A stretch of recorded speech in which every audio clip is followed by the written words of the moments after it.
Sabari rail പദ്ധതി 2 ഘട്ടമായി നടപ്പാക്കാൻ മുഖ്യമന്ത്രി പിണറായി വിജയന്റെ അധ്യക്ഷതയിൽ ചേർന്ന യോഗത്തിൽ തീരുമാനം. നിർമ്മാണ തുക കടമെടുപ്പ് പരിധിയിൽ നിന്ന് ഒഴിവാക്കണമെന്ന് കേന്ദ്ര സർക്കാരിനോട് ആവശ്യപ്പെടും. AV ജയശങ്കർ വിവരങ്ങളുമായി തിരുവനന്തപുരത്ത് നിന്ന് ചേരുന്നുണ്ട്. ജയശങ്കർ, വിവരങ്ങൾ എന്താണ് ജയശങ്കർ? അതായത് റിജിത്ത് 97-98 കാലത്തിലാണ് ഈ ശബരി പദ്ധതി ആദ്യമായി കേന്ദ്രം മുന്നോട്ട് വയ്ക്കുന്നത്. 2024 എത്തുമ്പോഴും ഈ പദ്ധതി അനന്തമായി നീണ്ടുപോകുന്ന ഒരു സാഹചര്യമാണ്. എന്തായാലും ഇന്ന് മുഖ്യമന്ത്രിയുടെ അധ്യക്ഷതയിൽ ചേർന്ന യോഗത്തിൽ 2 ഘട്ടങ്ങളായി ശബരി പദ്ധതി പൂർത്തിയാക്കാനാണ് തീരുമാനമെടുത്തത്. ഇതുമായി ബന്ധപ്പെട്ട അനുമതികൾക്ക് കേന്ദ്രത്തെ സമീപിക്കും. ഈ അനുമതി ലഭിക്കുന്ന മുറയ്ക്ക് പദ്ധതിയുമായി മുന്നോട്ട് പോകും.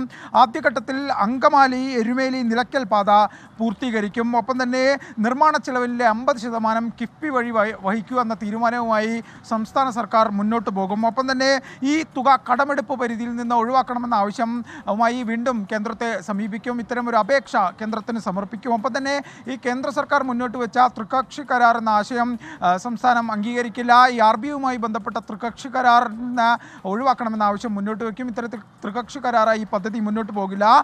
ആദ്യഘട്ടത്തിൽ സിംഗിൾ ലൈനും ഈ പദ്ധതിയുടെ മുന്നോട്ട് പോക്കുമായി ബന്ധപ്പെട്ട് അല്ലെങ്കിൽ ഈ പദ്ധതിയുടെ ഡെവലപ്പിംഗ് സ്റ്റേജിൽ ഇത് ഡബിൾ ലൈനുമാക്കുന്ന കാര്യം പരിഗണിക്കും.